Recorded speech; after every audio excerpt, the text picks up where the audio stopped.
Assalamualaikum warahmatullahi wabarakatuh. Perkenalkan, nama saya Tarisa Friliana. Saya dari program studi Pendidikan Teknik Bangunan dari Universitas Negeri Jakarta. Di sini saya akan membahas model, strategi, metode, dan juga sintaks pembelajaran pada mata pelajaran Mekanika Teknik di SMK. Yang pertama, yaitu pendahuluan. Secara umum, pendidikan berarti suatu proses kehidupan dalam mengembangkan diri tiap individu untuk melangsungkan kehidupan melalui kegiatan bimbingan, pengajaran, dan atau latihan sebagai peranannya di masa mendatang. Dalam lingkup pendidikan, tentu saja diperlukannya sebuah rencana atau strategi pembelajaran yang digunakan agar proses pembelajaran tersusun secara sistematis.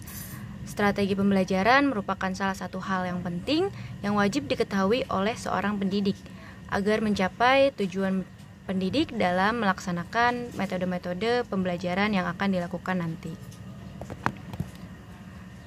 Lanjut. Oke. Baik, yang pertama yaitu model pembelajaran pada mata pelajaran Mekanika Teknik SMK. Di sini saya menggunakan model collaborative problem solving atau CPS. Jadi CPS atau Collaboration Problem Solving merupakan sebuah model pembelajaran gabungan antara collaborative learning dan juga problem based learning, di mana siswa bekerja sama dalam memecahkan suatu masalah secara berkelompok. Dalam model pembelajaran CPS ini, guru hanya bertugas sebagai fasilitator dalam mengarahkan dan juga mengontrol siswa saat berkolaborasi agar proses pembelajaran kolaborasi tersebut dapat berjalan secara optimal dan ide-ide yang beragam dari setiap siswa dapat ditransformasikan agar ditemukan solusinya. Di sini saya mengambil KD 3.5 yaitu menganalisis gaya-gaya dalam pada struktur bangunan, yaitu gaya momen, gaya geser, gaya normal, dan juga menghitung gaya-gaya dalam pada struktur bangunan, yaitu KD 4.5. Lanjut, model pembelajaran kolaboratif problem solving dalam mata pelajaran Mekanika Teknik ini dapat mencakup sebagai berikut. Yang pertama, pendekatan menggunakan student centered atau pembelajaran yang berpusat pada siswa. Kemudian strategi yang digunakan yaitu discovery learning atau pembelajaran penemuan. Kemudian metode yang digunakan yaitu problem solving, tentu saja yaitu pemecahan masalah.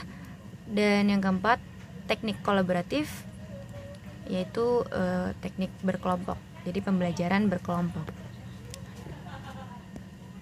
Next, selanjutnya hal yang terpenting dalam perencanaan proses pembelajaran yaitu tahapan kegiatan pembelajaran atau sintaks pembelajaran.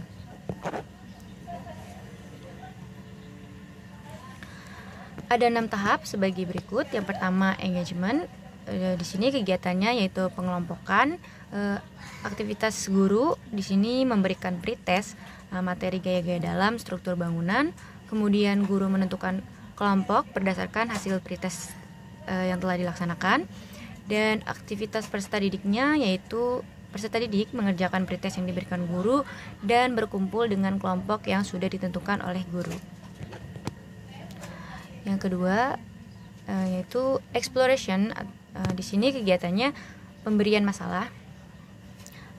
Aktivitas guru pada tahap ini yaitu menjelaskan dan juga memberikan problem tentang gaya-gaya dalam pada struktur bangunan. Kemudian di sini guru bertindak sebagai pembimbing. Dan aktivitas peserta didik yang pertama yaitu harus memahami problem yang diberikan oleh guru, seperti apa yang diketahui dan apa yang ditanyakan.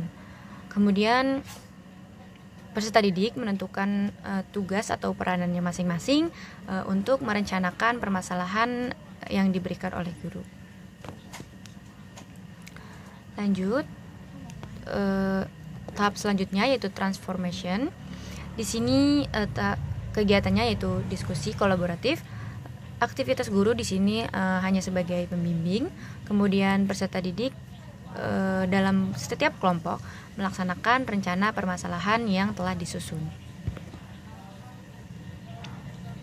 Lanjut ke tahapan solution. Pada tahap ini kegiatannya yaitu pengecekan hasil diskusi kelompok. Di sini guru masih sebagai pembimbing dan peserta didik dalam tiap kelompok memeriksa kembali hasil rencana pemecahan masalah yang telah didiskusikan. Kemudian peserta didik juga melakukan asistensi dengan guru terkait hasil diskusi kelompok. Terus selanjutnya peserta didik membuat kesimpulan dan bahan presentasi dari hasil diskusi kelompok tersebut yang sudah diasistensikan oleh guru. Lanjut ke tahapan yang selanjutnya yaitu presentation. Di sini kegiatannya yaitu presentasi hasil diskusi setiap kelompok. Di sini guru sebagai pelatih, kemudian peserta didik tiap kelompok mempresentasikan hasil diskusinya terkait masalah gaya-gaya dalam pada struktur bangunan.